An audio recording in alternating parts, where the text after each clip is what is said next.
Welcome to the Outer Realm with Michelle DeRoche and Amelia Pisano. Airing live on the United Public Radio Network, 105.3 FM in New Orleans.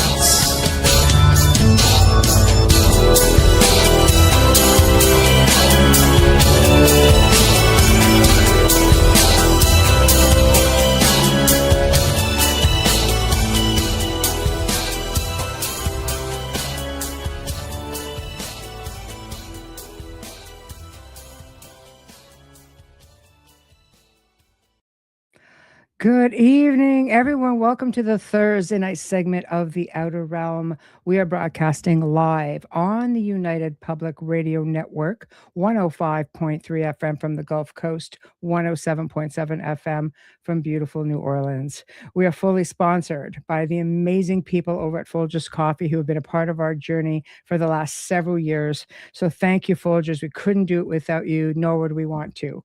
Also, big thank you to Justin Snicker, a.k.a. Dr. Snick, the Sonic Surgeon, for the contribution of his time, his music, and his voice for the intro you just heard. He's an award-winning composer of Halloween, horror, sci-fi, and dark wave electronic music, which can be found on all of your favorite music streaming platforms. Also, big thanks to Steve McGinnis, the artist behind our logos here at the show. Check him out on Facebook and Instagram. Also specializes in the horror and Halloween genre, but does incredible commission pieces of any sort. Okay, so I have to put out the announcement again with YouTube. Still getting people saying, I can't believe I missed a live show. Well, if you subscribe and you click that little bell, that's the reminder bell, and that will tell you when something gets posted, when we're going to go live, and it'll give you a few hints. Going live tomorrow, going live in 2 hours. Wait, we're live. So it's really a good idea to do it if you are, if you want to really catch the live shows. And we do have an afternoon show we've had for going on a year now, and people are like, what? I always miss this. It's like, it's there. So Beyond the Outer Realm is our sister show, and it's Tuesdays at 2 p.m. Eastern. It's a 90-minute show. It's a lot of fun, caters to a lot of our guests overseas or those who just don't really want to do the late shows. So anyway, tonight I've been really excited about this, and Jiulio Consiglio is going to be one of our frequent flyer guests because I've already booked him for another 3 shows. Love this guy. So tonight we're going to be discussing his latest book, Your Highest Vibration, Realize Your Full Potential Through Chakra Work and Meditation. He first teaches you how to connect with each of your chakras separately and guides you in working with them. And that's just for starters. So we're going to have a whole lot of fun.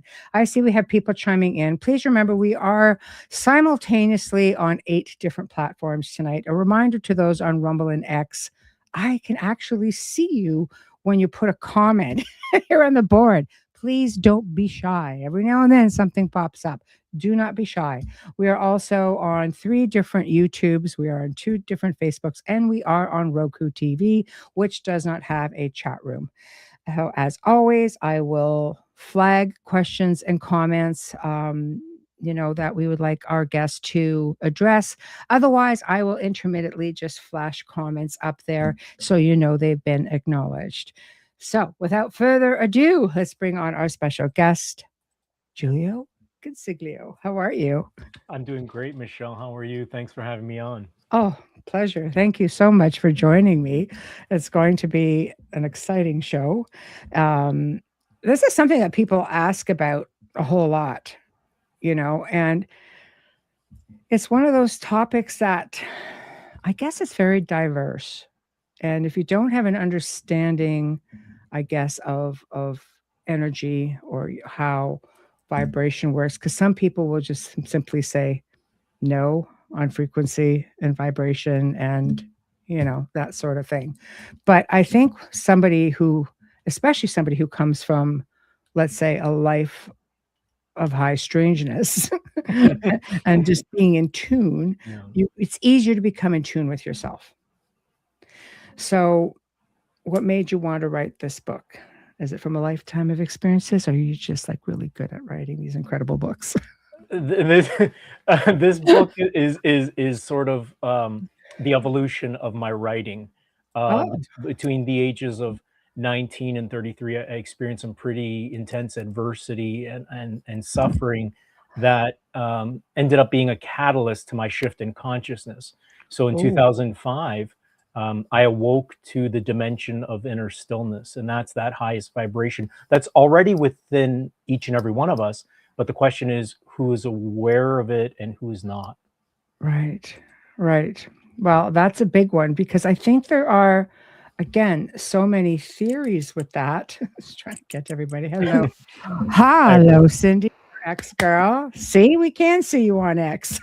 So, um, so let's go, I guess, go into basics. Sure. I mean, we're talking about tuning into ourselves essentially, because everything in the universe carries consciousness, right? I mean, every atom vibrates and has a degree of intelligence. Obviously, we Yeah, are light, basically just having a human experience, right? So the absolutely. chakras are all a part of that. What is, for those who don't know, what is a chakra? Why are they important?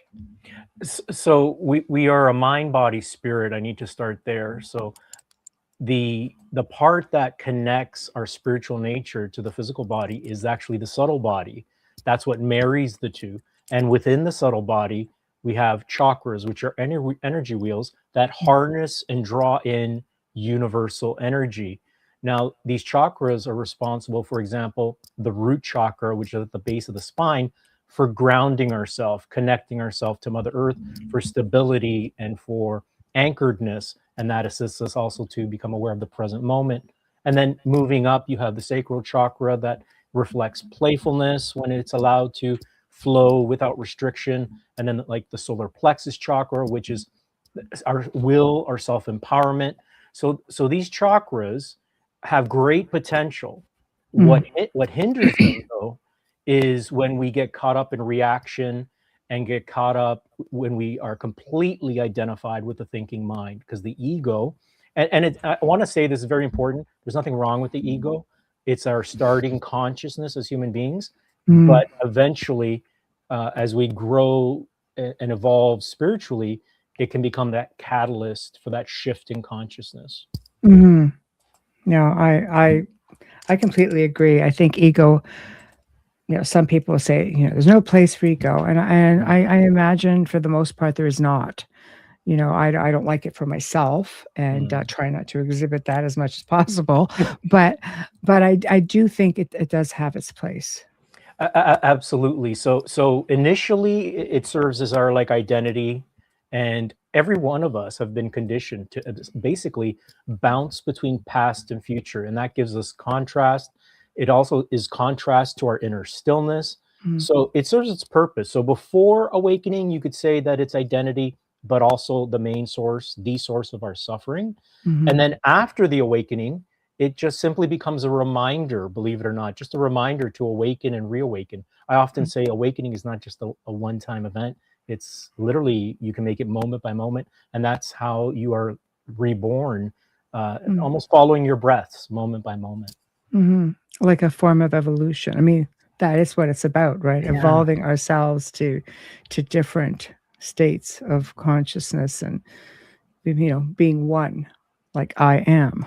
I absolutely. So am. when you tap into that inner stillness, and all it is that silence or space between your thoughts, it's the core essence of our beingness. Mhm. Once you tap into that, then you recognize the stillness within, and that's when you look out in the outer world through silence, and then you Yeah. realize everything's one, really. There's only oneness.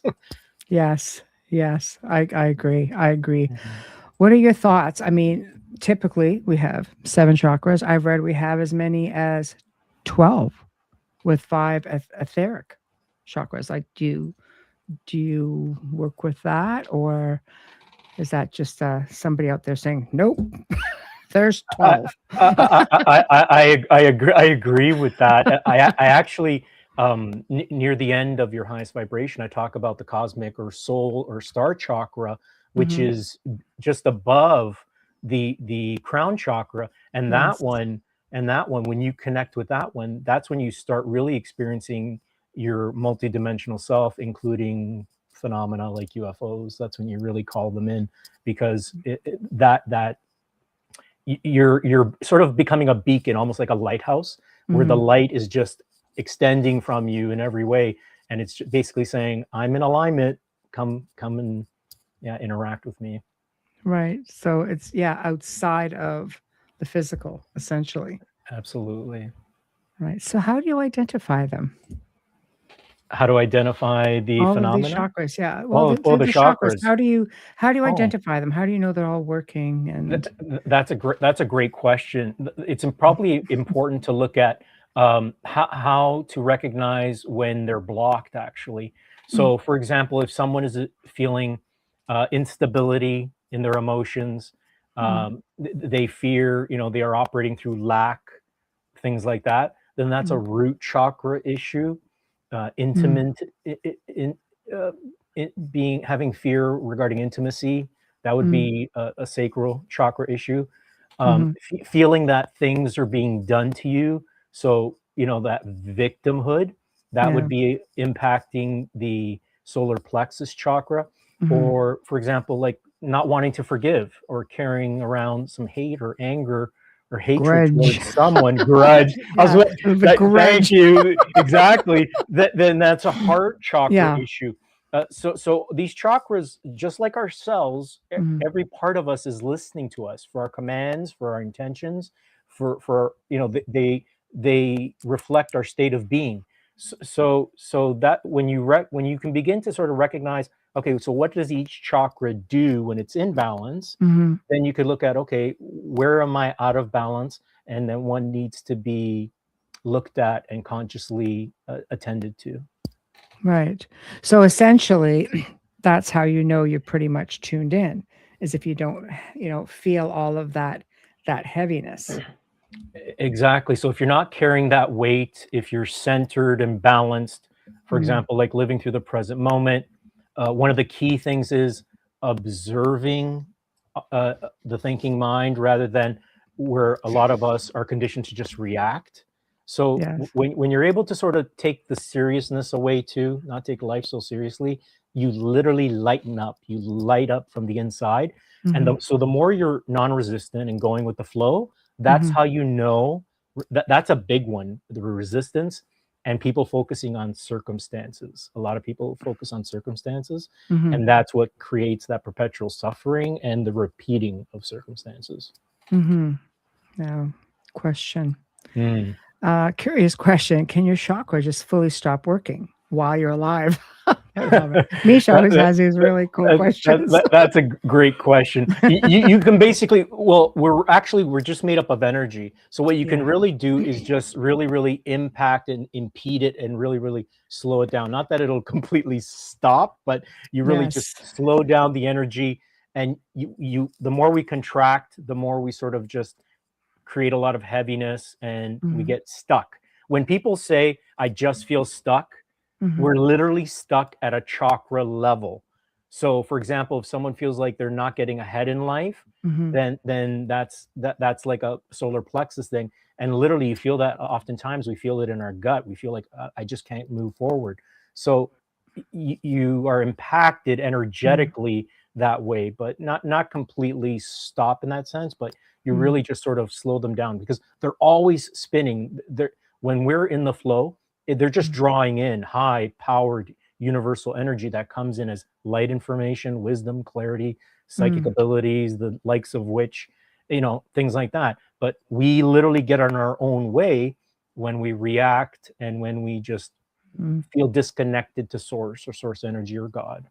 Now that's a tough one, because I once heard somebody say, chakras don't need to be, I guess they how was it? How would it put it? That they don't really break or jam up or things like that, because they're always listening, and it's up to us, I guess, just a different terminology that this person used, but it's up to us to basically, feed the right information. So I'm guessing it's the same idea, just a different variation of what we're supposed to be looking for. Absolutely. We could almost look at it that we're the director and source is the producer, just mirrors. Yeah. Life is mirroring everything, including Yes. our physical body, the way we feel. So it's up to us. This is that part of sort of not only spiritual maturity, but awakening, is that despite circumstances, despite what we see, we make the conscious decision that we're going to direct our lives and become responsible literally in every facet, including health, including finances, relationships. It's basically what we're talking about, self-responsibility. That's a tough one for folks, Yeah. Especially if you don't know that you're having the problem. Kathy, how do you unblock a chakra? That's a great question. Do you have a specific chakra or just in general? Because if we're just talking a general chakra or a general unblocking, that would basically be looking at each chakra. So finding out what each one represents, becoming aware of that. And then whatever it is, begin to affirm. So for example, the heart chakra, let's say you realize that there's an issue with the heart chakra.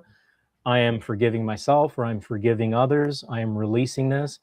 And then this heart chakra is already activated and operating optimally.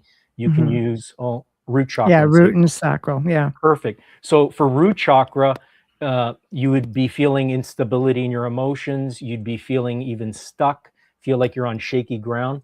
With the root chakra, you want to tend to that by, number one, becoming keenly aware that the present moment is all there ever is. Because if we briefly reflect, the past always arrived in the present. The future never arrives. It always unfolds in the now. So it's important for me not to try to convince anyone of that. Contemplate it, meditate on it, reflect on that. So present moment, and then using affirmations. And when I say using affirmations, it's important to just not say it, but to really feel the embodiment of it. So I am safe. I am abundant. I am prosperous. I am anchored in the present moment. You're saying it with a gentle conviction. And then with the sacral chakra, for example, so that affects relationship issues and fear of intimacy. So you want to look at whatever negative experience, for example, that may have triggered that. Because what we do as human beings, when we fully identify with the thinking mind, the past likes to project itself into the future. There's your stuckness. That's why we're stuck. So you want to look at whatever trauma seems heavy, but look at whatever experience or whatever negative thinking has been going on regarding, for example, relationships, and then tend to it. Do you have to forgive someone? Do you have to forgive yourself? Observe the thinking mind. See, we tend to look at the thinking mind and we automatically give it belief. We charge it with our vital energy.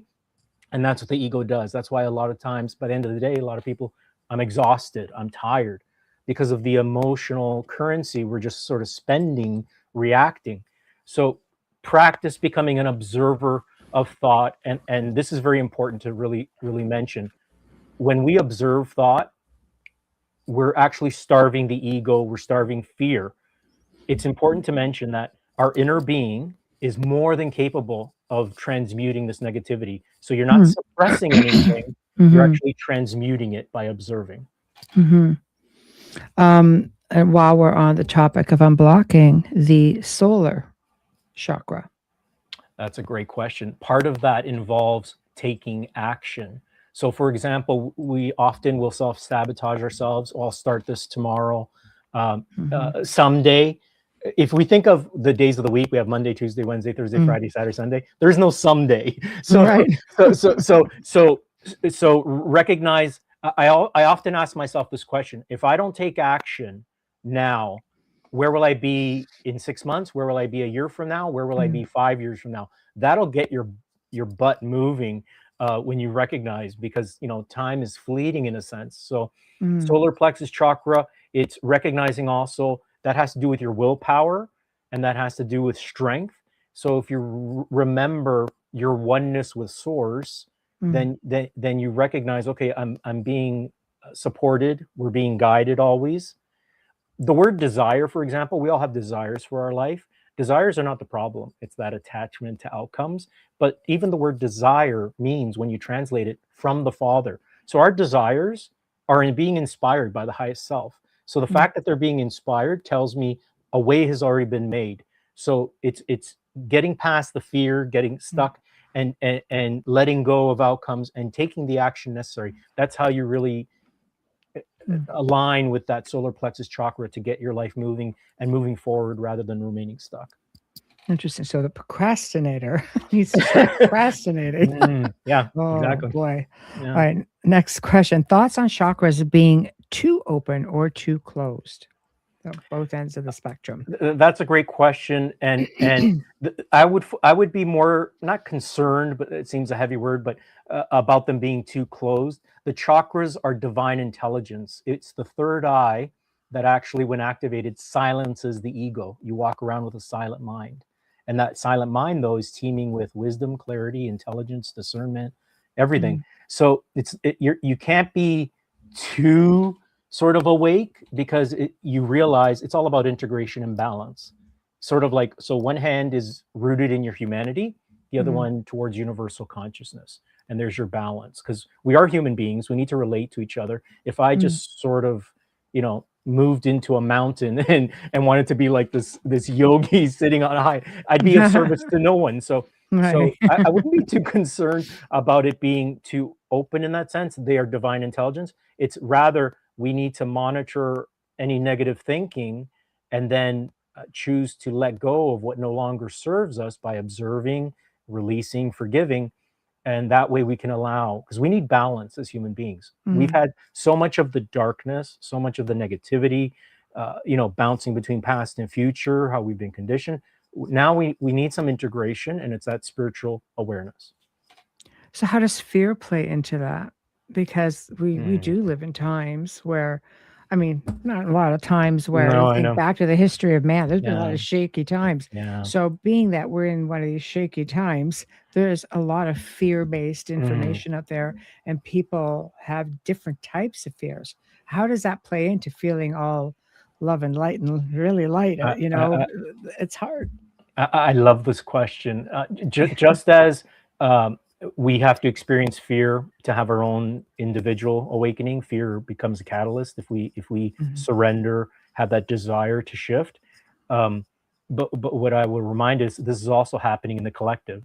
So what is happening in the collective, all that chaos and all that uncertainty, is reminding us to come back to the centeredness of your inner being, number one, to observe the outer world. See, as human beings, we've been conditioned to live from the outside in, which means we look at the outside world, we react, and then we perpetuate it in our minds, because we've forgotten how powerful we are. The shift, the 5D consciousness that people talk about, or even new earth, shifting into new earth or inner stillness, you're now operating from the inside out. So you're observing the outer world. If reaction does take place within you, you can release it by observing it, forgiving yourself. That is, from one point of view, you could say it's a temporary error in judgment in that sense, because when we do that, actually, this is very important. So we're either putting our faith in source, or we're putting our faith in fear. What are we choosing to put our faith in?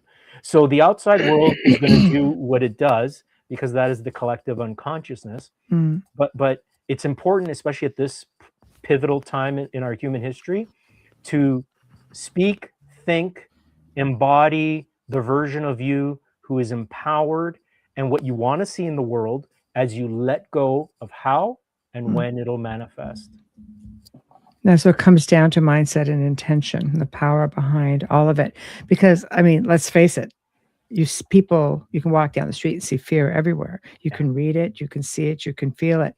And forgetting to connect to source or the universe or wherever you're connected to, it's not always making itself present. In fact, some people blame it for their fears and things like that. So it makes it really, really hard for some people to be able to come back down to earth, so to speak, to connect with themselves, which is really connecting with source.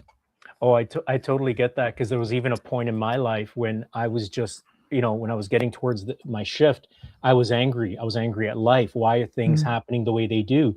Basically, life is source expressing itself. So when I had my shift, I was experiencing radical forgiveness. My parents, source, you name it, I was forgiving and releasing because I realized nothing was ever being done to me. It was all happening through me and for me for this shift in consciousness. So that's a total shift because now you understand why things happen the way they did. And then moving forward, you're more empowered. So I wouldn't say, you don't want to force yourself, for example, like force yourself to forgive, source or God. Why are things happening? But we have to come to our own sort of realization that nothing is being done to us. We actually chose to be here this time. Apparently. You and I are going to argue over that for a bit. We're going to arm wrestle. So believe it or not, trust me, I had to come to that conclusion too. We chose to be here, anchor our light. It's not a coincidence too that so many of us too are in different parts of the country, different parts of the world, and we're sort of anchoring in new earth in that sense. So yeah. Yeah. It's like, Joe. I hear you. I know. Next question. Next. Does in alignment mean all chakras unblocked, or is it more so to do it? More to it than that? God, I'm sorry, I can't even read. Or is there more to it than that?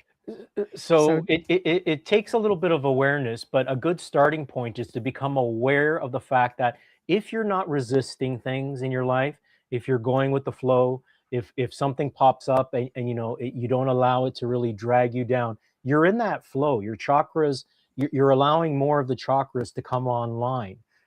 It's so key. What I'm about to explain is awareness is so key. Like, for example, when you let something go or you forgive someone, that's a mini ego death. But that's profound when you realize that's what's taking place. Because as you starve the ego, you become more in alignment with who you truly are, which is just the center of your beingness. So it's important. So awareness is everything.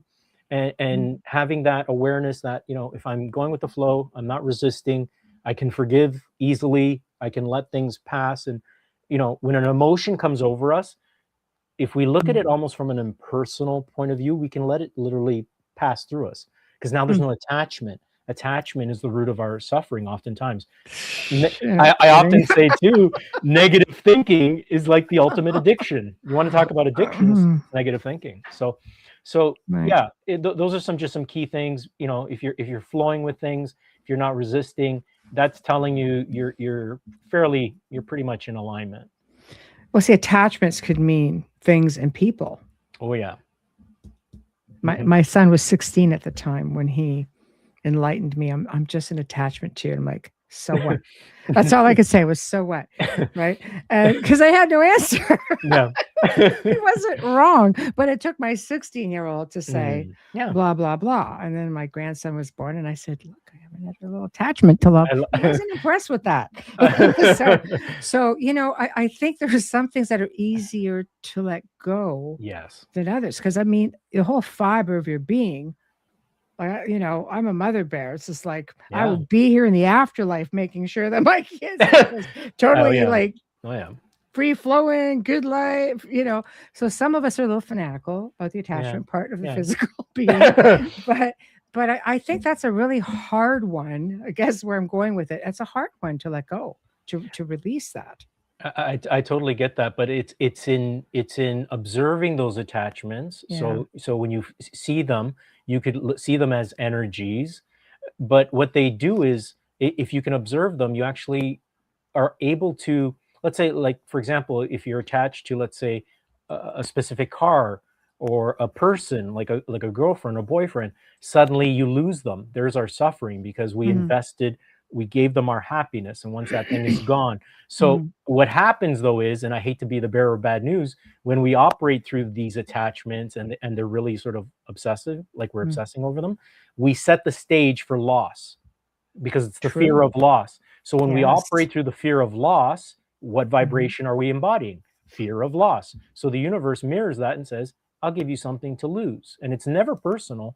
It's simply, it's being mirrored. It gives you back, what you put out there comes back to you. Exactly. So I'm saying this, I'm trying to be lighthearted as well about it, but I'm saying Just tell it like it is. It's all right. Exactly. So what you're being, so what Yes. we're putting Yeah. out is what we get back. So Yeah. the wonderful thing, especially with relationships, if we can just be responsible for our own happiness, Mhm. it makes that other person breathe.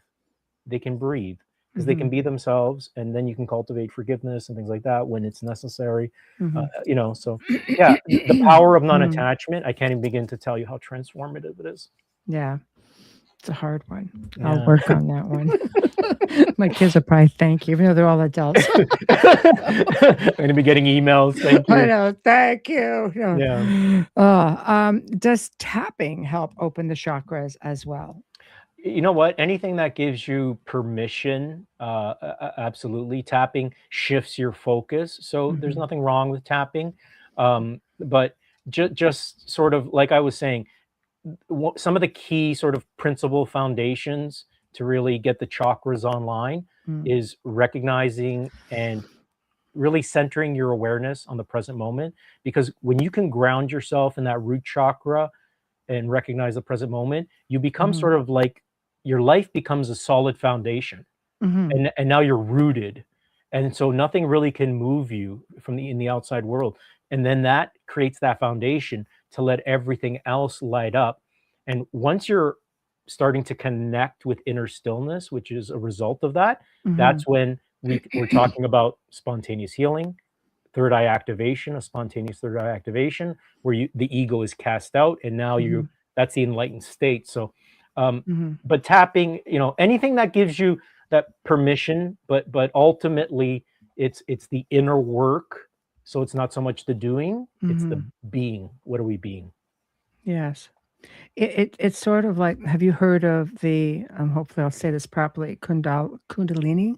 Kundalini awakening. Kundalini? Yeah. Yes. Yeah. Because I don't think people realize that it does work like this Oh yeah.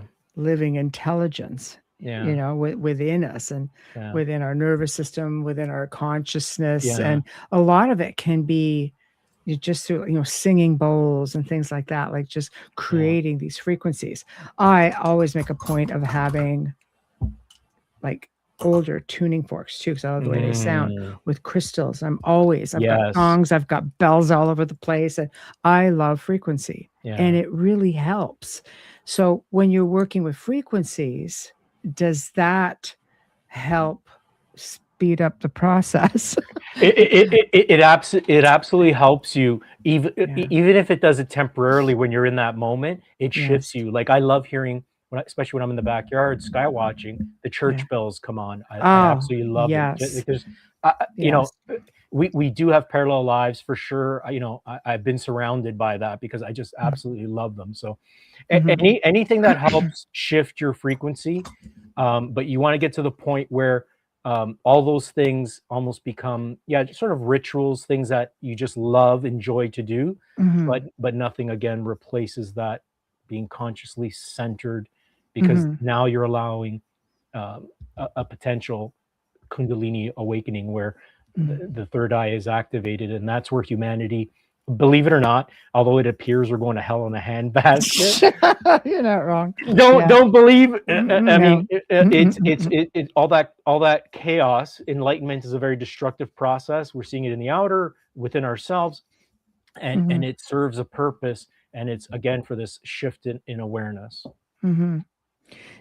I mean, do you notice how there used to be church bells everywhere, and then they just sort of like Yeah, disappeared, got buried, and it was for the war effort. No, it wasn't, yeah, because you buried them. You didn't use them. yeah, yeah. Maybe in Because they some know. Because cases. they know. Because they know. That's right. It's that suppression.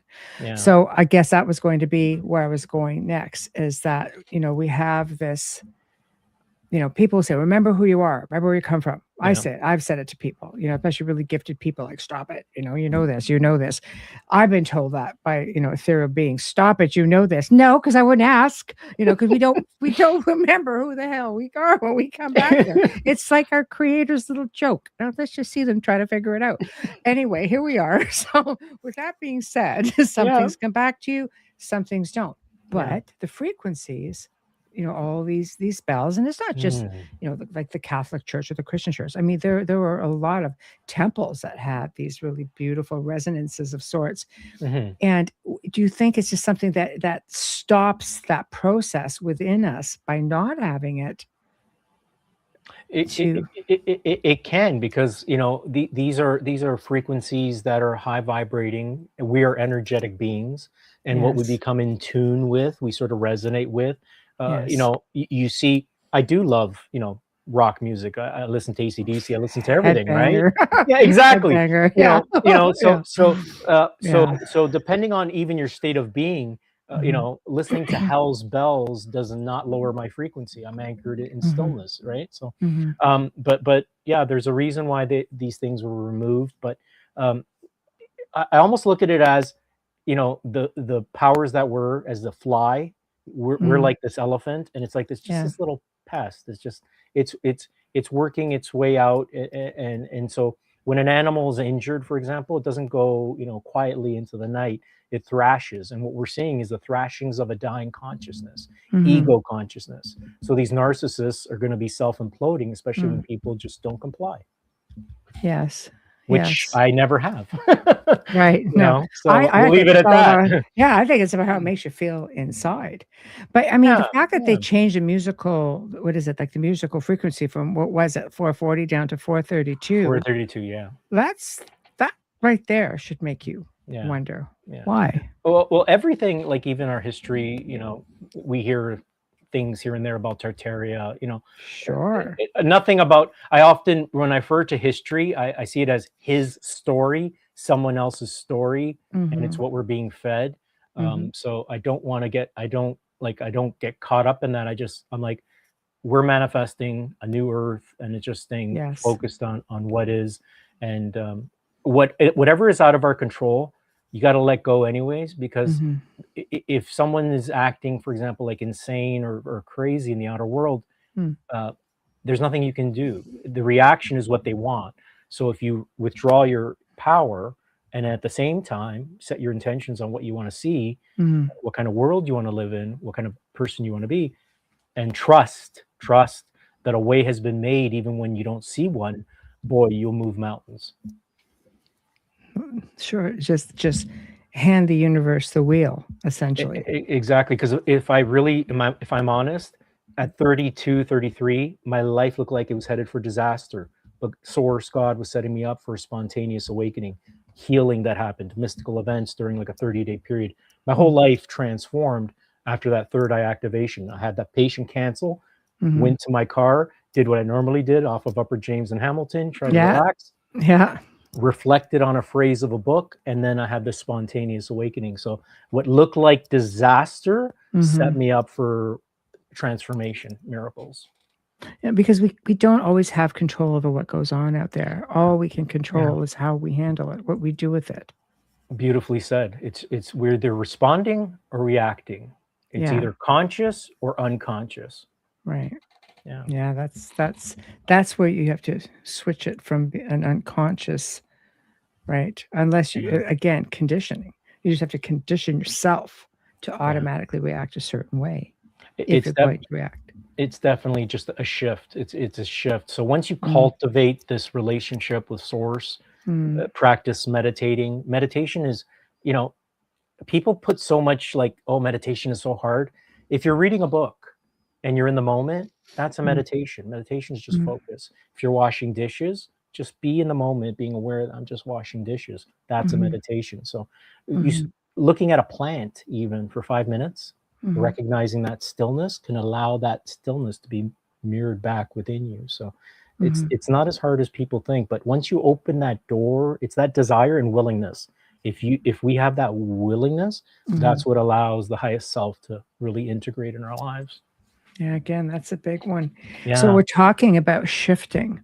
So how does it affect us when there are actual planetary or universal shifts that happen, when it's not us that's shifting, but when we're shifting, everything shifts? I see what you're saying. And what happens is, like, for example, a lot of people get affected by that.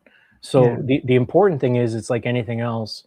even anything else in the outer world, is to sort of work with it, flow with it, have awareness, introduce awareness to it, and then, again, be anchored in the present moment, have that present moment awareness as these changes take place, because that is what will sort of ground us in our beingness.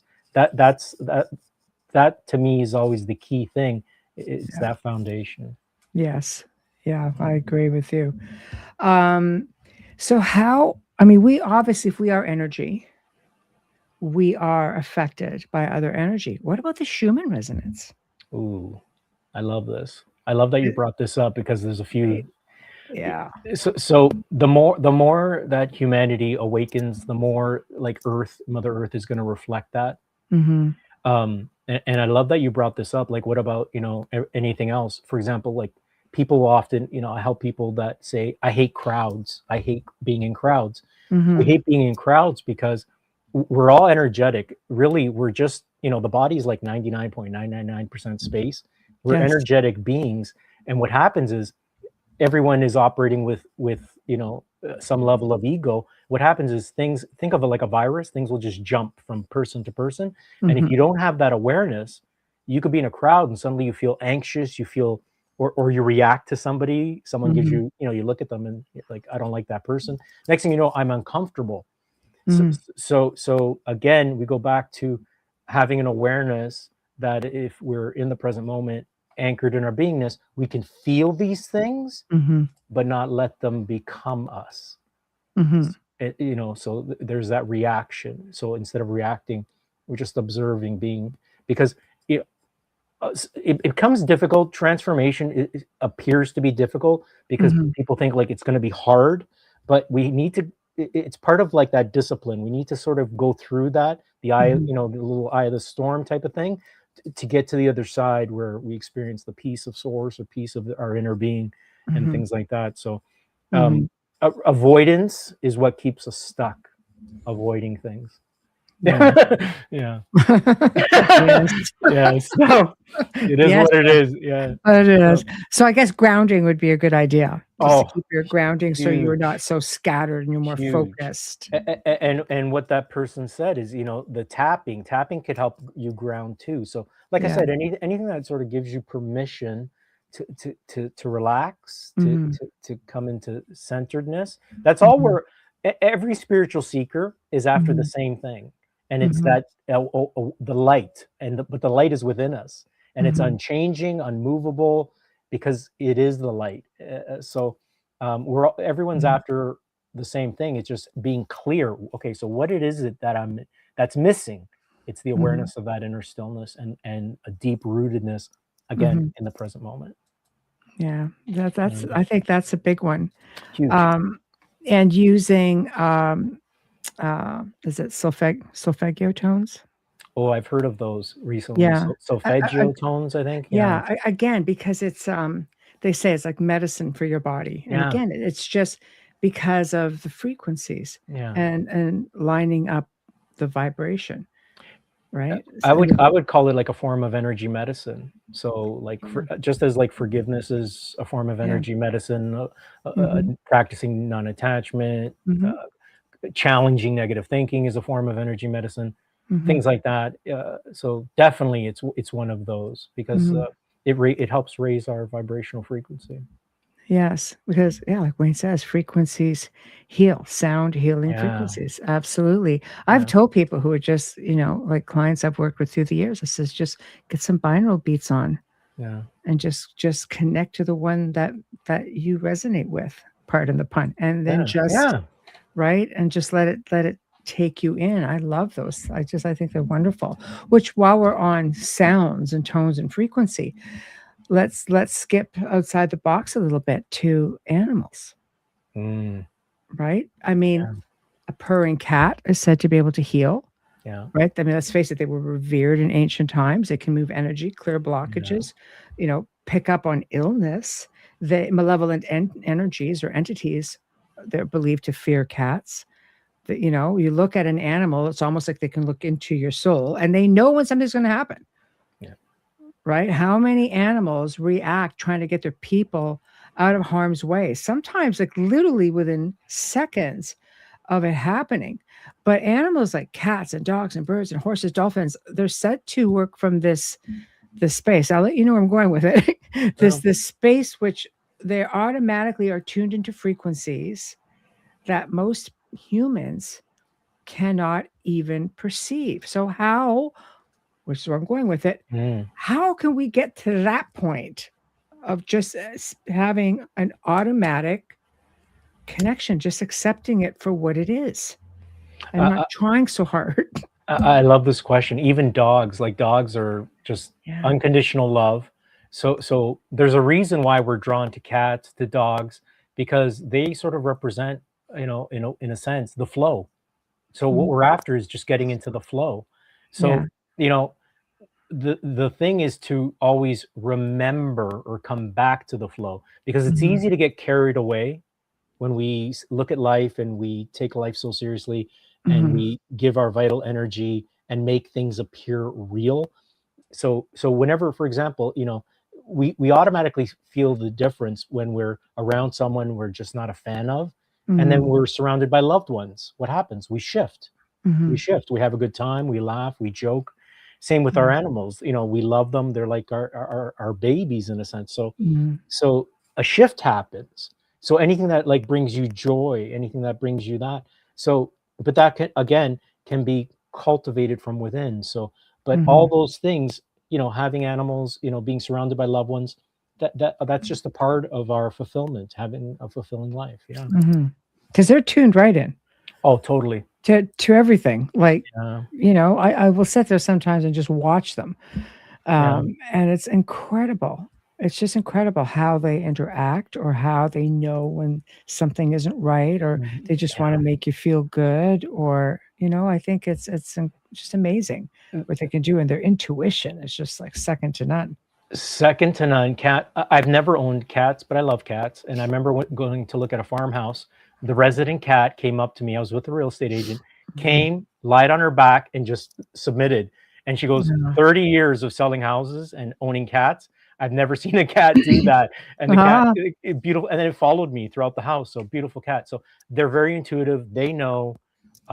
So it's, they just mirror your energy. Yeah, they're definitely incredible beings. So I guess that's what it takes then, is just follow your pet's lead. I don't know. I don't know. I mean, but keep your animals with you at work 24/7, and that'll be part of it. But yeah, they're in the flow. Dogs don't, in a sense, dogs don't know resistance. Dogs really don't know a fear of lack.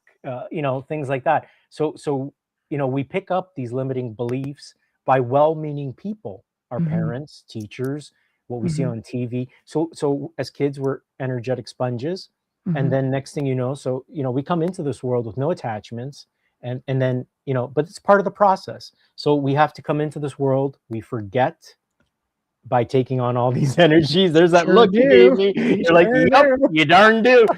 And then it's our job. Once we've had our fill, you can make the choice. You can continue to play with the game completely and totally identify with this matrix, or you can rise above it, transcend it, and then still see it for what it is. But now you're a conscious participant. You're not getting pulled in. It sounds really good on paper. Yeah, it sounds really good. There was a quote, talking about positive energy. Yeah, it looks good on paper. Yeah. But I saw this quote and I wanted to share it because it resonated with me.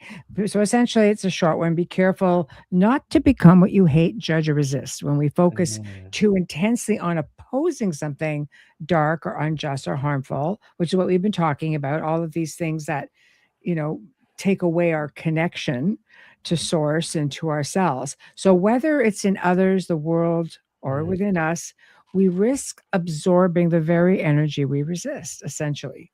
So stay rooted in compassion, awareness, integrity, even when facing pain or injustice. Be careful that what you resist does not take root inside of you, so you do not lose your light. Absolutely. Author unknown. Yeah. Absolutely love that. What that points to is just practicing acceptance, which is very hard. I understand. I was waiting for you. I Yeah. said it before you said it. It's very hard. But when we can fully accept ourselves and for our human conditioning, Mhm. then we can accept others actually. Mhm. Because when we realize we've all been conditioned the same way through the ego, through separation, bouncing between past and future, when we understand ourselves, then we can understand others. Now we're extending compassion, and Mhm. or in terms of, let's say, things that we're seeing in the world that we don't like, you can just observe it, because reacting is not going to help. You know what reacting does? Just withdraws your vital energy, robs your Mhm. vital energy, and you're feeding. It's sort of like this leash. You're just feeding Yeah. your energy, right, to this 3D consciousness that we're in. So Mhm. there's perfect, believe it or not, I'm gonna use the word, there's perfection in it.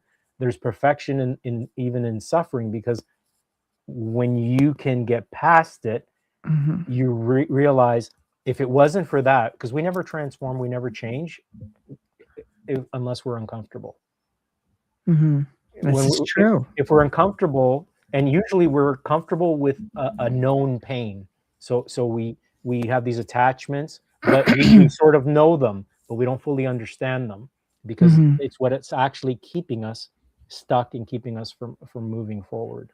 Mhm. So yeah. Yeah. It's there's this an analogy. It's funny, when Wayne and I sometimes speak, and I've used this with people who just are resistors. It's like, the universe will make things, or creator will make things more Yeah. difficult for you. So the more you resist it, the harder the road gets. But when you start shifting gears with the little nudges that it gives you, things start to feel easier.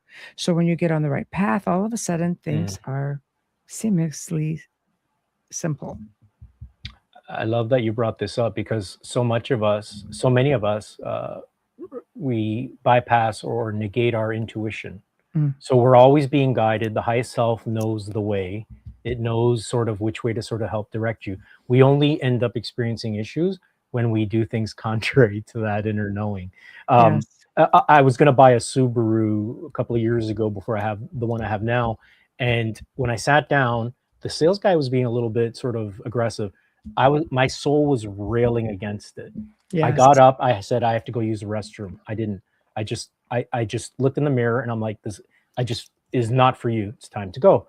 So I Mhm. came out. I said, thank you for your time, but I got to get going. They like chased me out the door, but that Wow. wasn't for me. A few months Yeah. later, I ended up buying a brand new one. So it's Mhm. honoring what you're feeling, paying attention. So Mhm. so clarity, discernment, wisdom. It's a one-way street from the Mhm. highest self to our local conscious awareness. But Mhm. the question is, who's paying attention and who's not? Mhm. That's a big one, and Yeah. that's a great example. No, it's Yeah. true. Yeah. It's true. Listen to your gut. I like this. Wayne says, if you look at your existence like a sponge, it will absorb whatever liquid you are placing into it. Clean water, poison water, dirty oil. Be Yeah. careful what environment you immerse yourself in. Yeah, we I, absorb everything. Absolutely, and I actually I love the quote even from Bruce Lee, like, about surrounding flow, or be like water. So, Yeah. water, what does it do? If there's a cup, it becomes the cup. If there's a teapot, it becomes the teapot. So whatever is presented in life, we have a choice. We can resist the challenge, or whatever appears, or we can, Mhm. work towards finding a solution. And it comes to a matter of, what do we value? Do we value inner peace, or Mhm. do we value still resisting and fighting? Because the resisting and fighting will just give us more of the same. Mhm. Again, it comes down to remembering nothing's being done to us. These things are happening to awaken us, Mhm. to have a shift. What I lost my brother when he was 33 to Oh, cancer. I sorry. was 24. Thank you. Mm. And that had a profound impact on me. And it Mm. also created a subconscious fear of death. Fast forward, that was one of the main reasons I had my shift in consciousness, and actually called forth my own ego death, because what Mm. I feared is what I called forth. The ego death. Yeah, Yeah. that's So, big. That's yeah. big. Yeah. But you see, but you also are aware that that sort of thing exists. Yeah. right? So many people, it's hard because if you're not versed in it, Absolutely. people have standard conditioning, whether it be through faith or education or just Yeah. from our parents. You know, we inherit Oh, their fails. Let's talk about ancestral healing and oh, the baggage that comes, through our ancestors. Like yeah. cycles. I'll be the first one to say I didn't even know what enlightenment was. I just knew that I Mm, was suffering. But the first book I ever read was Transforming Your Dragons. I think I was 19, but there mm, was a key element missing. There was no white hot desire for transformation. It wasn't until I actually went through this shift that I realized what I am, the stillness, the silence. So, mm, but I had so cultivating self awareness, reading, watching podcasts, mm, becoming versed in, for example, what is ego death, what is awareness, what is the ego, mm, and how it operates. That's the key thing. It just bounces. It has one playbook, bounces between past and future. But if I often use this analogy, if we get in a car, we drive 50 feet forward and 50 feet back. We do mm. that for the next 50, 60, 70 years. Where will we be? Nowhere. You get Nowhere. nowhere. So Yeah. so that's what it does. The key again is awakening to the present moment and then observing the construct of how it operates, and then invoking that conscious mind. What do you want to see in your life if you have this awareness that all Mhm. things are possible? Mm. Yeah. That's Yeah. That's again, I think the key, just from this whole discussion, it comes Hmm. down to awareness.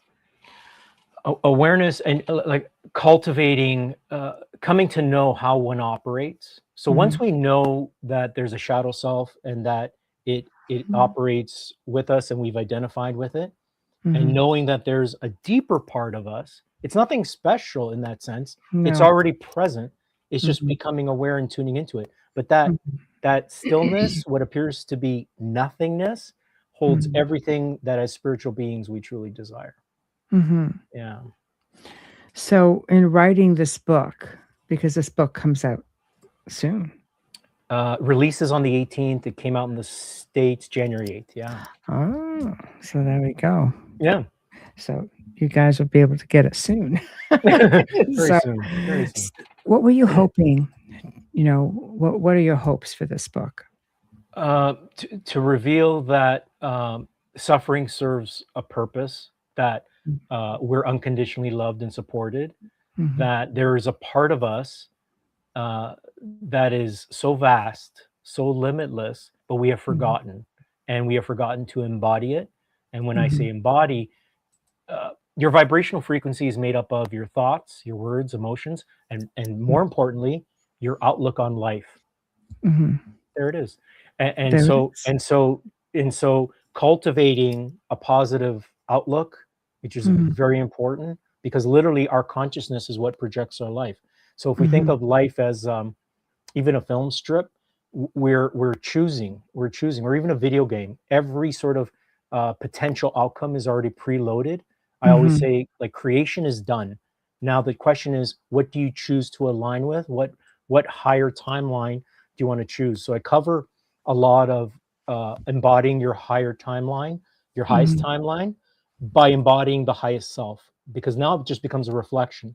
When you get in tune with your true essence, stillness, when you just cultivate some meditation and you become quiet internally, you're now embodying your highest self. And now you start thinking, speaking from mhm, that potential rather than the past, allowing the past to be repeated. So mhm, it's basically awakening to, there's been a lot of talk about new earth. New earth is just awakening to your spiritual nature and then mhm, seeing oneness, seeing that oneness being reflected outward. It's not as complicated. It's not going to be something happening from the outer. It's an inner experience that then expresses outward. mhm. So essentially, heal yourself, and you can heal everything within you, around you, Ooh, outside of you. yeah, yeah, yeah. Once you make that conscious reconnection with source, with the inner silence, stillness, Mhm, all bets are off. That's when all things become possible because mhm, now there's no limiting emotion, and when mhm, emotion does occasionally arise, mhm, it's just a reminder now to reawaken. So the gift that comes after that shift in consciousness you're still able to experience the ego. You're still able to interact. It's just now you're not bound and held down by, for example, or stuck by fear, limiting beliefs. It's just it's a shift where you're liberated. Your mind is liberated, but you're still able to, be a human. So Be a human. that's what we're doing. Seems overrated. She's like, when do we evolve to be ETs? I know. Right? Yeah. Right there. Yeah. There you go. So before we jump to that, Sure. what do you make reference to like portals of power, and how do we access this within this whole group? I love this. So our chakras are incredible potentials. Our chakras are the portals of power. Yeah. So when we get into the flow and we don't resist things, we're aligning with higher timelines. So if we even look deeper, examine the word present, right? The present moment. The present moment is present. So source knows what we're going to be like a week from now, a month from now. So being preemptive with positive thinking, forgiveness, letting things go, going with the flow, can actually have us bypass potential lessons and losses, because now we're shifting into a higher timeline. We're shifting because we're cultivating awareness. We're cultivating. So it's putting into practice, not waiting for something to happen, consciously putting into practice, embodying your spiritual nature now, and then, moment by moment. It's not to say things are going to set you, not go off the rails, but, challenges will arise. But the more you cultivate this positive momentum, the more you're able to actually then address anything that does come up, and you can focus on a solution rather more quickly and efficiently, rather than being stuck. So cultivating this can save you so much time in terms of your spiritual awakening, your spiritual journey, and can shave off, because you're actually embodying it. You're being it. So the present moment is all there ever is. So waiting for someday never arrives, right? Yeah. So, Well, it's just so we're clear, because I know there's people out there listening going, shifting timelines. Does that mean I'm going to wake up and I'm not going to be like putting up with all this crap going on out there in the outside world? What do you mean in this case by shifting timelines? No, you're not going to wake up, in a bed in another time or place, essentially. So we still have this illusion of space-time. So the outer world eventually does reflect whatever it is you're manifesting. So when I was suffering with incredible anxiety and the depression that comes with it, I didn't even fathom that relief was even possible. So I shifted from being told I'd be sitting in my coffin having panic attacks to now I'm transcendent, and I can stop a negative thought, turn it, twist it, drop it on a dime. That's mastery. You silence it. You silence the ego. So there's like, if that's not a timeline shift, I don't know what is. So spontaneous healing, experience that after a life-threatening health scare. Again, massive timeline shift. So when we get into this surrendered state, so when I say surrendered, all that means is practicing being non-resistant. Right. And when you do experience that resistance, you have the time. We get so, especially when, with people who suffer from panic attacks, they have this negative thought that something bad's going to happen, and they react, and that's what eventually creates dread. But if we take a step back and realize we have time to choose differently, just because you have this negative thought that says something's going to happen, you can look at that thought. If it doesn't align with you, give it no belief, challenge it, and then replace it with a positive thought. We have this space-time to choose differently. So I think that's very important. So when I say timelines, I'm basically saying we're always shifting. We're always shifting with every thought, word. We're always shifting realities. It's so subtle though, but it becomes quite obvious when you're aligned in stillness. Because when you're aligned in stillness, when a thought arises, it actually presents itself almost like a portal. Do I want to go down that road? So for example, someone cuts you off, and the instant you want, the reaction, what's going to happen if you react. So you have that choice. Exactly. So you have that choice because but the more clear you get, the more you'll know, okay, do I want that outcome? What do you value? Do I value inner peace more? Do I value, letting things go? So again, this just is a cultivation. For some, it's like a muscle. It's like weightlifting. You've got to do it to sort of build momentum. But there are times when, for example, me, the intensity was so white hot, then that shift happened in a moment, and then I just sort of went from there. There was this one moment in time, third eye activation, ego death, and now it's just practicing living moment by moment, having an ego death with every breath. A breath in, there's life. Breathe out, there's another ego death. Again, I'm reborn in this moment. It's sort of, you think of, what's that phrase in the Bible? It's easier to pass a camel through the eye of the needle. It's easier to easy. pass a camel It is than to easier. find the kingdom. Yeah. But this is the narrow path Yeah. I'm talking about, is living moment by moment, breath by breath. Because as humans, what are we being conditioned to do? To just sort of, again, that moving, shifting between past and future. Again, nothing wrong with it. The question is it still serving us? That's the question, and that's a personal question. Yes.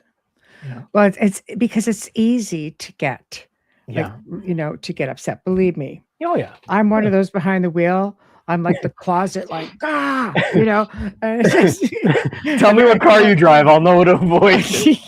I know, but I'm always the one that's like, why are you on the road? No, I know.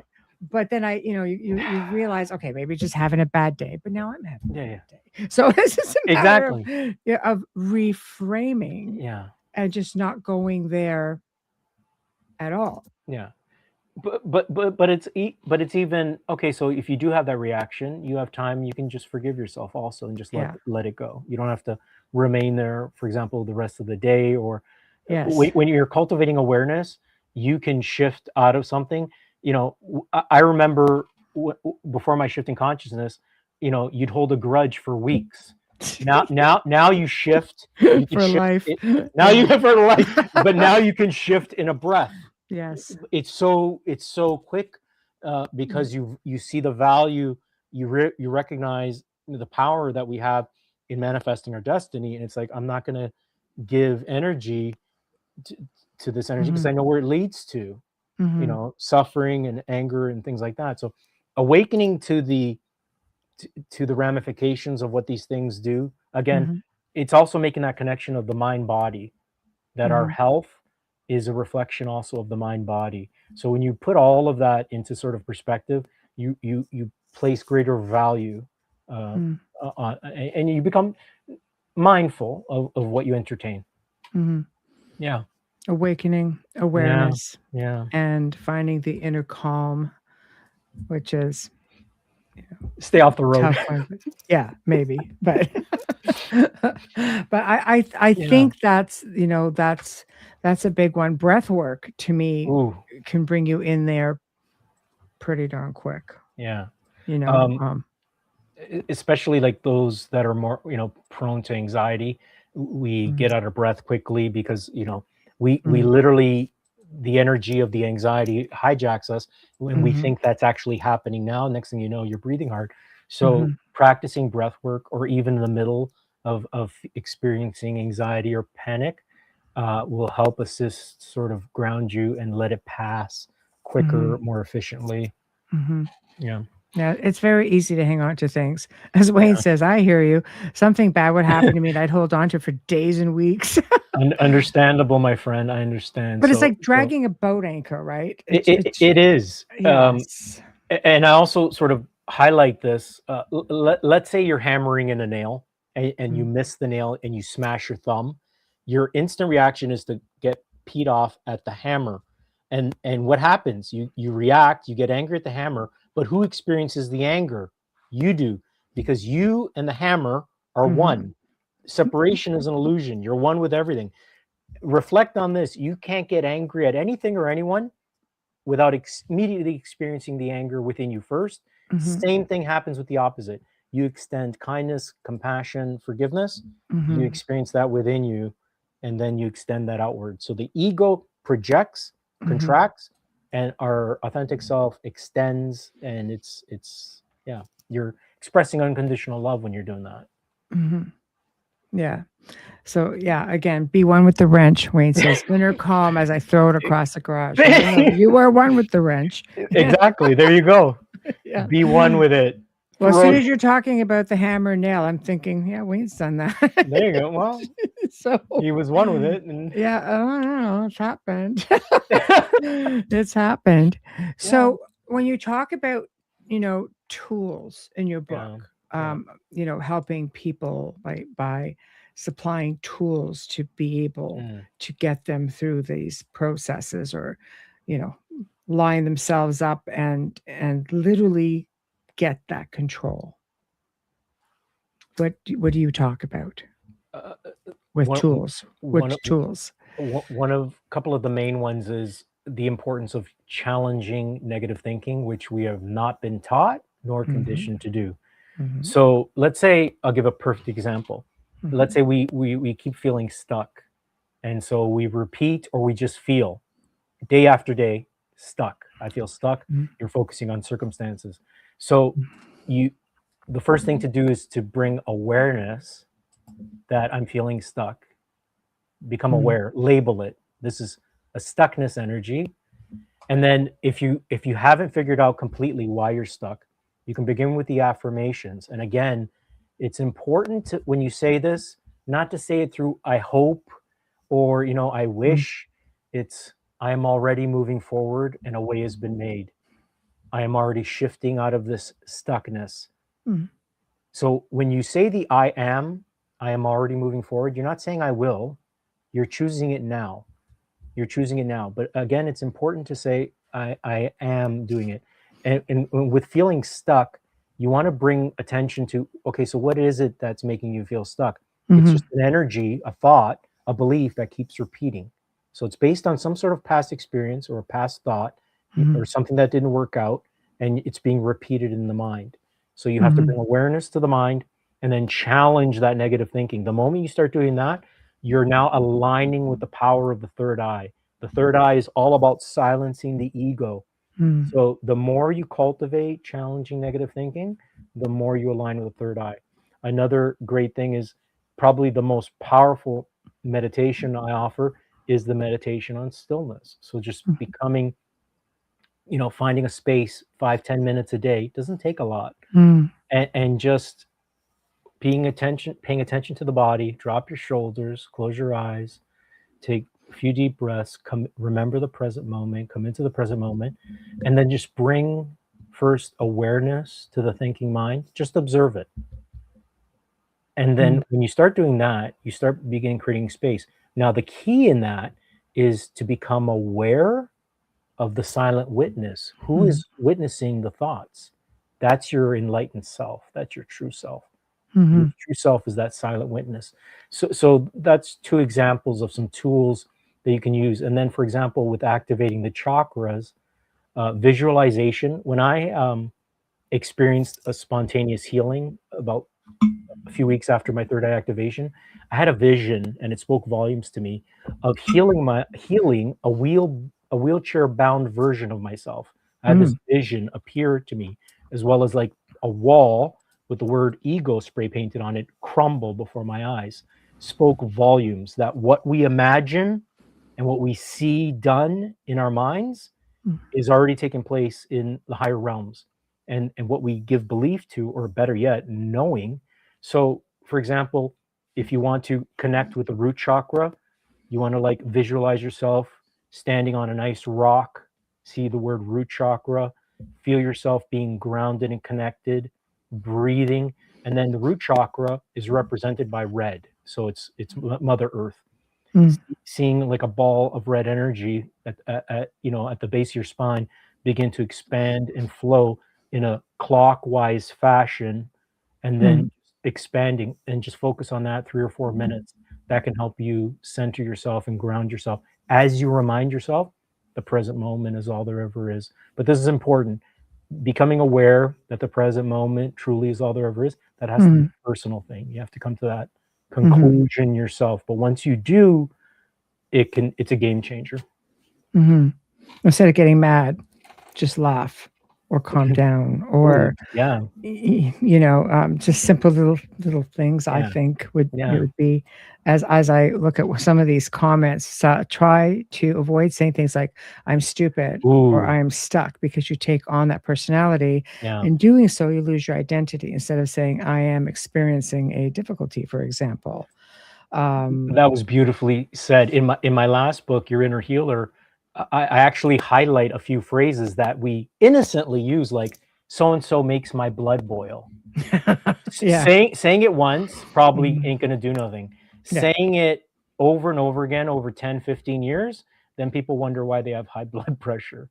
Or Right. I can't stand the sight of so and so. So Yes. our words are very powerful because Spell casting, right? it's exactly spelling. Abracadabra. I create as I speak. Mm. So I Mhm. appreciate Wayne for bringing that up because it's so true. Wayne's are, yeah, they're also our comic relief. He goes, "I guess I'm That's one with the great. low-hanging beam in the basement. Love and light to the beam, my wooden-souled brother." Forever knocking his head. He's at peace with it, Tall so guy. it's Yeah, all it's good. make the He peace, he love may and get to light. a Yeah. point where he can just walk through it. He'll just elevate himself. So Yep. Sometimes I think you just have to laugh. But yeah. in spinning off of what Wayne is saying, Mhm, it's like being in these to show you how easily conditioned we become. If mhm, you're in a bad relationship, or if you have parents who are, always saying something like, "You're stupid, you're ugly, you're being dumb," and things like that. Eventually, you mhm. become that because it's what you hear all the time. It's easy to feed off of that and to absorb it. Absolutely. We're energetic sponges, and Yeah. even, for example, being overlooked. So, um, Yeah. people can only give you what they recognize within themselves. So if a coach or a Yeah. teacher overlooked you, guaranteed, they were quite disconnected to their own self. So Mhm. it's like asking to get blood from a stone. It's just not going to happen. So, Mhm. so we again, we choose these difficulties and adversities before we come here. We make these Yes. sort of soul contracts, as you, yeah, I know. So again, it's like taking that ownership. But Mhm. I didn't say it's easy. I've had some pretty profound adversity in my Mm. life. Um, Mhm. but it definitely served a purpose, because without it, I would not have made the shift. I would have not sought to seek. Yeah. Mhm.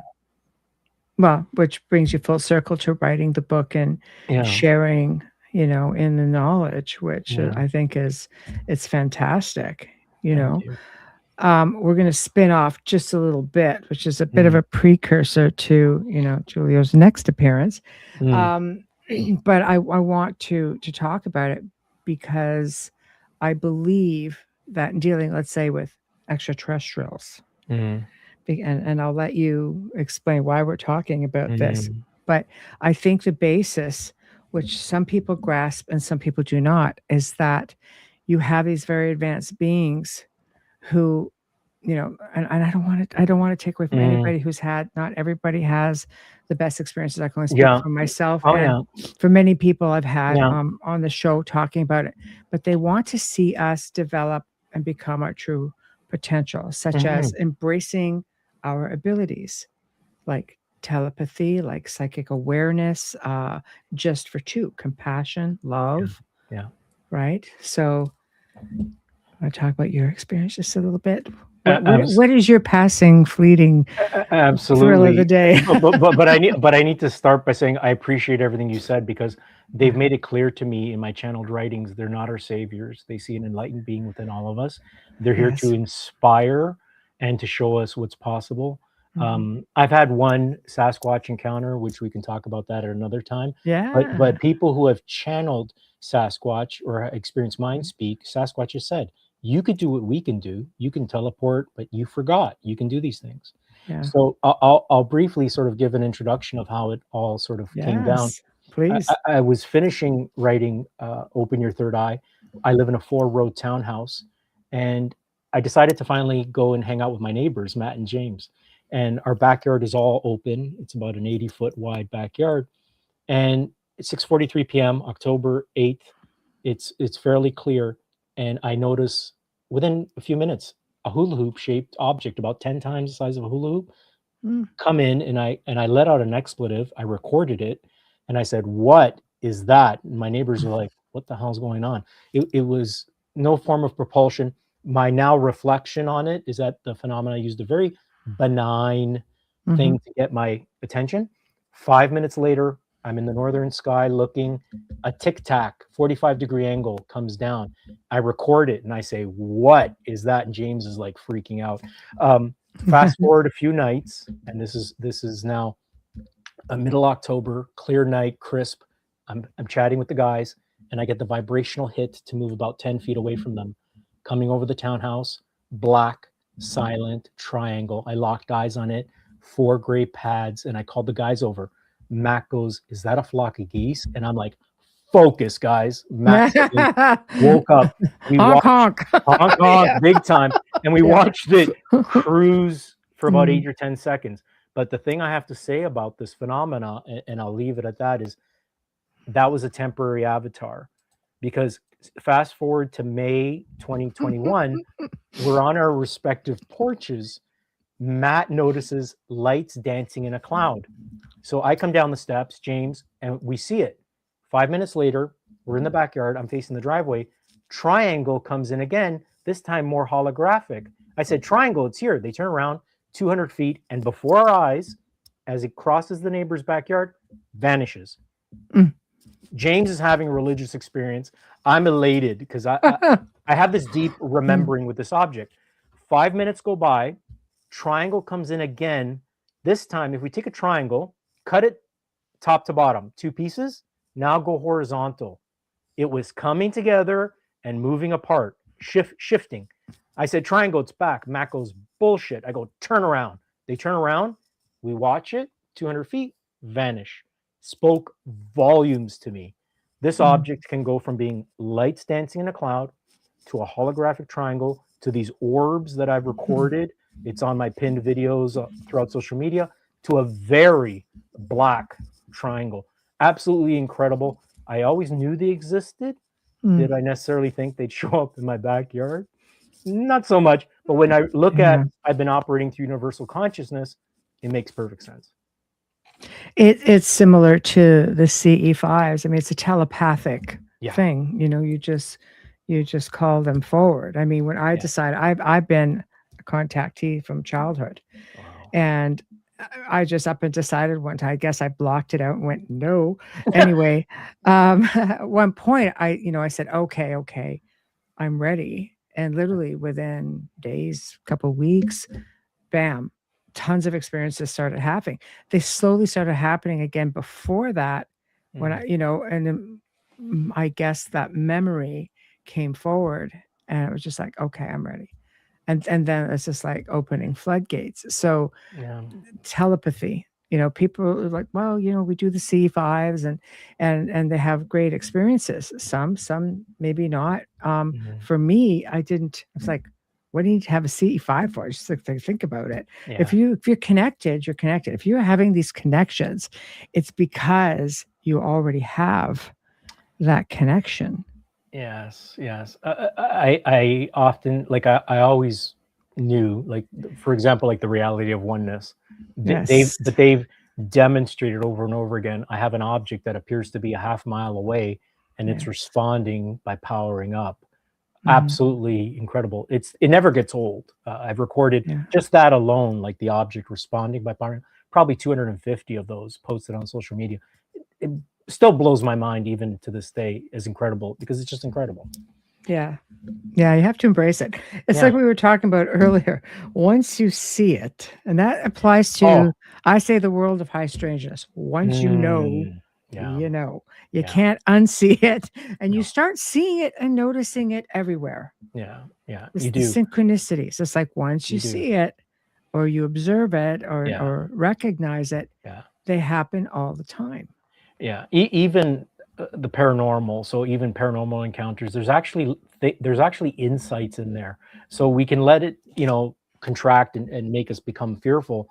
Or when you begin to sort of create an understanding and cultivate some awareness of what's going on, then you lose your fear, but then you gain insights and you realize the two worlds are one: the spiritual and the manifested world. They say the veil is there is no veil. If we say there is a veil, the veil is the thinking mind that convinces us that either A, it doesn't exist, or B, it's another life. It's in another dimension. It's all here and now. Mhm. Definitely. Yeah, I think so as well. Yeah. And being, how you feel when they come around you, what do you think through your channeling that their message is for humanity, for us? Their Awaken your chakras.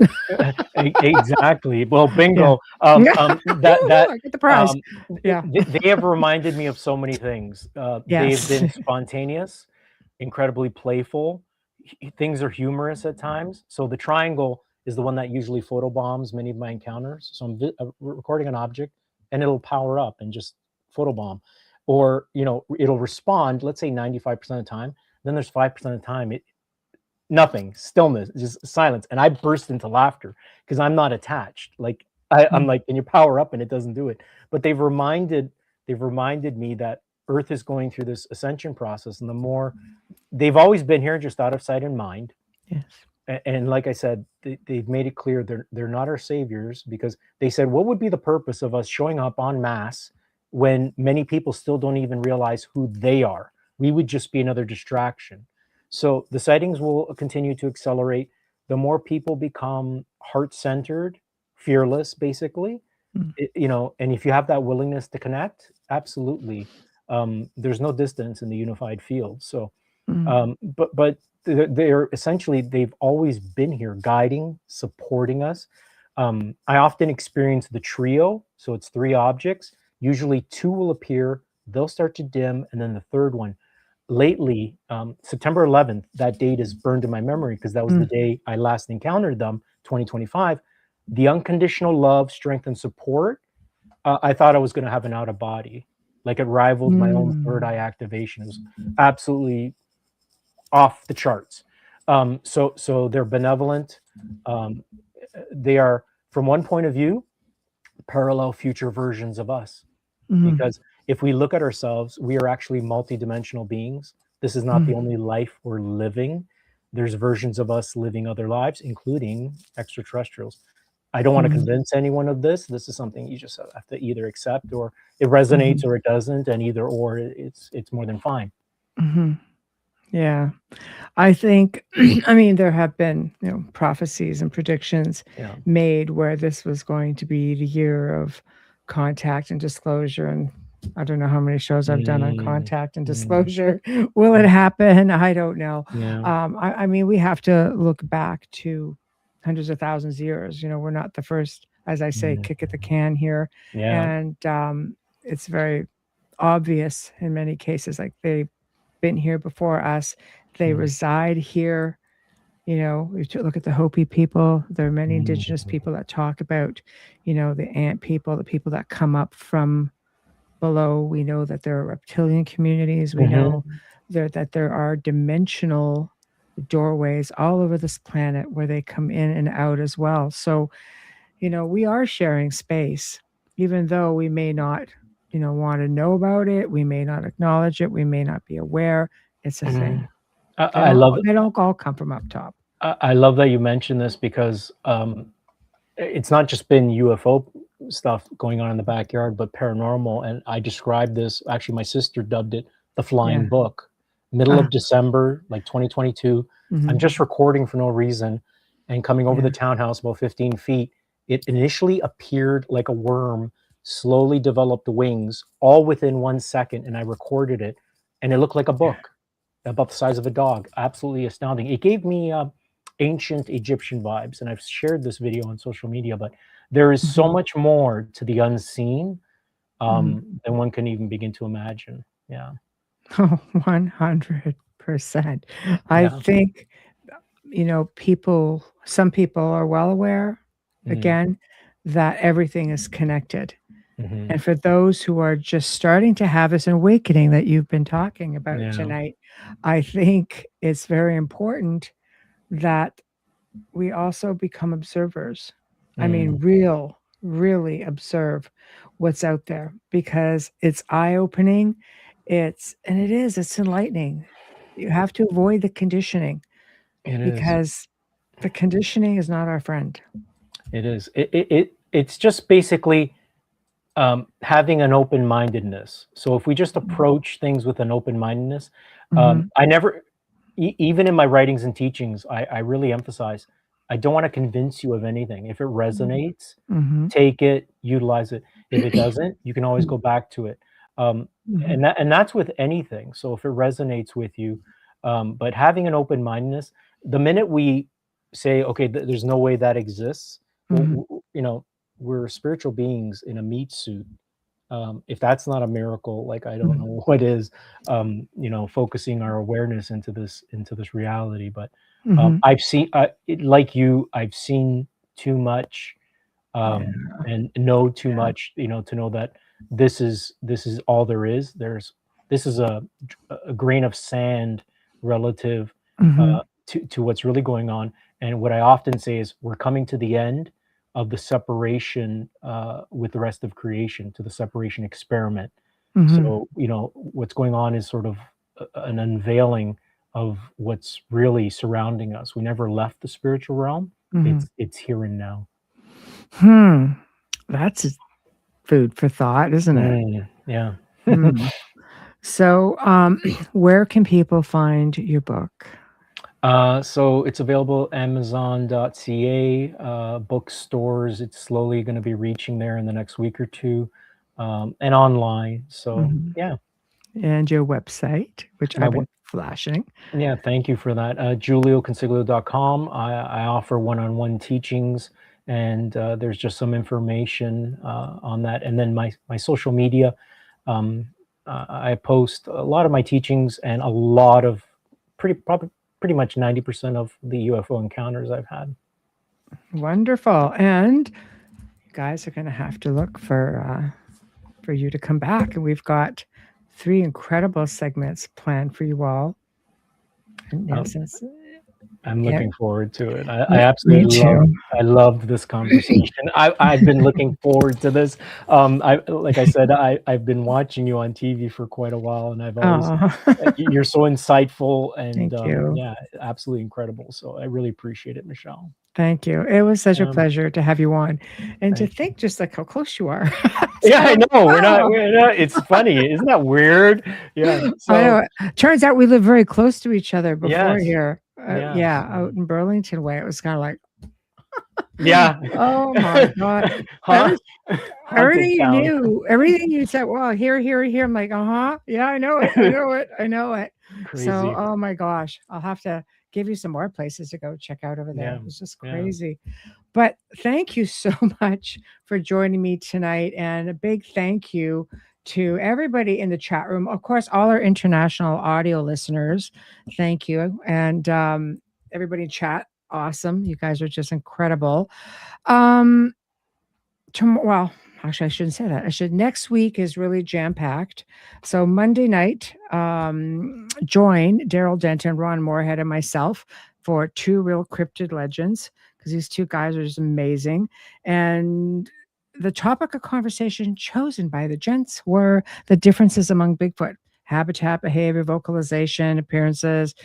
They're going to cover literally everything. So it's going to be a whole lot of fun. These guys are just wonderful. It's such an honor for me to be alongside them. Tuesday on Beyond the Outer Realm welcomes back Laura Lee Potvin, and we're going to be talking, or having, our celebrity death series, and talking about Paul McCartney. It's going to be a lot of fun. Wednesday night, welcoming, this is a new guest, and I'm really excited about this. And I think, I think yourself, I think I mentioned this guy before, but Mark Russell Bell. And he's going to be, I have to say, he's a metaphysical blogger and an author. He's written screenplays for some really popular movies that you would all be aware of. And he's going to be talking about one of his amazing articles, and using a metaphysical approach which presents precise evidence and documentation of interstellar and interdimensional UFOs / UAPs, space people, as he calls them, interaction. So as he says, what's the real story? So from nonfiction to channelers, he really is going to dig really deep. So when you talk about channeling, I'm thinking this might be right up your alley. So it's very, very interesting. His articles are really out of this world. They're incredible. And Thursday, we welcome back Maxim Furyk, and we're going to do round 2 since he had tech difficulties in October, the Smurl haunting, when Ed and Lorraine came to town. So we're going to give that another whirl and see how that goes. It's going to be a lot of fun. So thank you all for tuning in to The Outer Realm with myself and my special guest, Jiulio Consiglio. We've been broadcasting live in the United Public Radio Network 105.3 FM, 107.7 FM. Thank you, Folgers, for sponsoring us tonight, every night. We appreciate you so much. Big thank you to Justin Snicker and Steve McGinnis. Remember, if you're subscribing, don't forget to hit the bell. Yes. So anyway, thank you all for yeah, I'm putting up your comments. Thank you. Good night. Thank you Thank all. you. Thank you for Great being show. here. Thank you. I could just keep going. Thank you. I adore you all. Thank you. Thank you. Appreciate you as we go up the line. Good So night. thank you and good night. Thank you, Michelle. Pleasure. Pleasure.